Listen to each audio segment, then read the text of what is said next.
পবিত্র রমজান মাস উপলক্ষে নীলফামারীতে তরমুজের চাহিদা মেটাতে আড়তের মাধ্যমে কম দামে পাইকারি বিক্রি শুরু করেছে তরুণ ব্যবসায়ী মনির ইসলাম। শহরের গাছবাড়ি বন বিভাগ এলাকায় ডোমার রোডে গত 26 ফেব্রুয়ারি মা বাবার দোয়া ফল ভান্ডার নামে পাইকারি ও খুচরা বিক্রির ব্যবসা শুরু করেন মনির। আকার ভেদে 35 থেকে 40 টাকা কেজিতে বিক্রি করায় সহজে ক্রয় করতে পারছেন বলে জানালেন ক্রেতারা।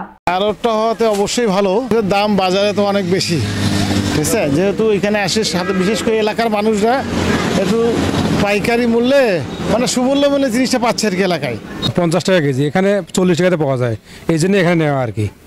তুলনায় একটু সুলভ মূল্যে পাচ্ছি, এই জন্য বাজারে না কিনে এখানেই আমরা তরমুজটা কিনতে স্বাচ্ছন্দ্য বোধ করতেছি আর কি। আমি মোটামুটি 2টা আজকে নিচ্ছি।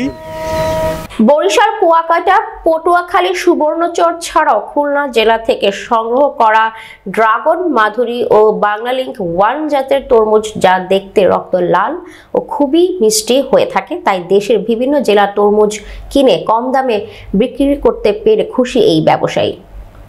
ক্রেতা আসলে তো অনুভূতিটা ভালো লাগে, যাতে আমার যে নতুন একটা আড়ত হিসাবে অনেক ক্রেতা আসতে মানে অল্প লাভে সেল দিয়ে আড়তটাকে চালু করার জন্য।